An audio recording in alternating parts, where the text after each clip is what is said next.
तभी तक हो सकता है जब तक जीवात्मा अपने मन को अपने काबू में ना लाए।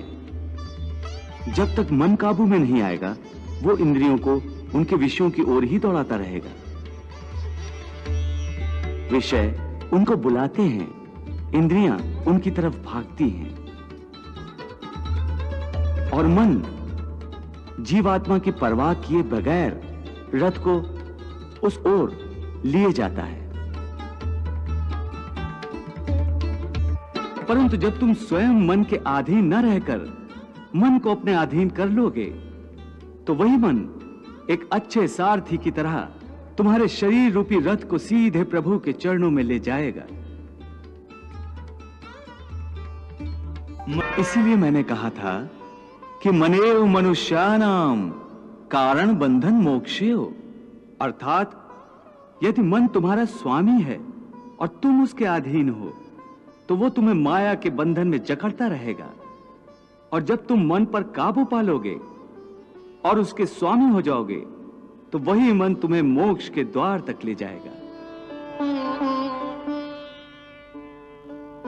हे मधुसूदन, ये कहना तो बहुत आसान है कि तुम मन पर काबू पालो, मन के स्वामी बन जाओ, परंतु यही तो सबसे दुष्कर कार्य है।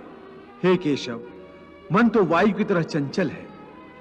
जिस प्रकार बहती हुई हवा पर काबू पाना असंभव है, इसी प्रकार इस चंचल मन को अपने अधीन करना अति दुष्कर काम है।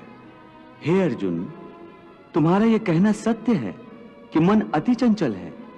उसे अपने वश में करना बहुत मुश्किल है। मुश्किल है जनार्दन, असंभव है। नहीं अर्जुन, मुश्किल अवश्य है, परंतु असंभव नहीं है। तुम्हारा कहना है कि मन को वश में करने का कोई तरीका, कोई साधन भी है? अवश्य है। क्या है वो तरीका? असंशयम महाबाहो मनो दुर्निग्रहम चलम अभ्यासेन तु कौन्ते वैराग्येण च गृह्यते। अर्थात मन को वश में करने के लिए उस पर दो तलवारों से प्रहार करना पड़ता है। एक तलवार अभ्यास की है और दूसरी तलवार है वैराग्य की।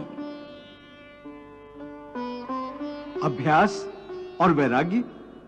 हां, अभ्यास और वैराग्य। देखो अर्जुन, अभ्यास का अर्थ है निरंतर अभ्यास।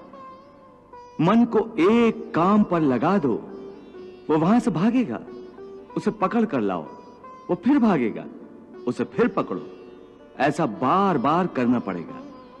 जैसे घोड़े का नवजात शिशु एक क्षण के लिए भी स्थिर नहीं रहता, क्षण क्षण में इधर उधर फुदकता रहता है।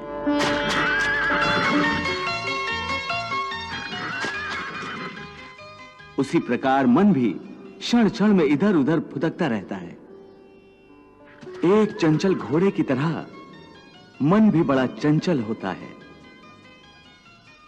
और ऐसे चंचल मन को काबू करना उतना ही कठिन है जैसे किसी मुंहजोर घोड़े को काबू करना।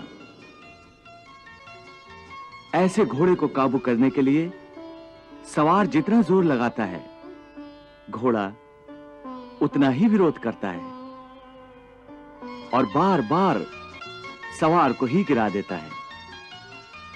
परंतु यदि सवार दृढ़ संकल्प हो, तो अंत में वो सरकश घोड़े पर सवार हो जाता है। बस फिर वही घोड़ा सवार के इशारे पर चलता है। उसी प्रकार मन को भी नियंत्रण की रस्सी में बांधकर बार बार अपने रास्ते पर लाया जाता है, तो अंत में वो अपने स्वामी का कहना मानना शुरू कर देता है। इसी को कहते हैं अभ्यास की तलवार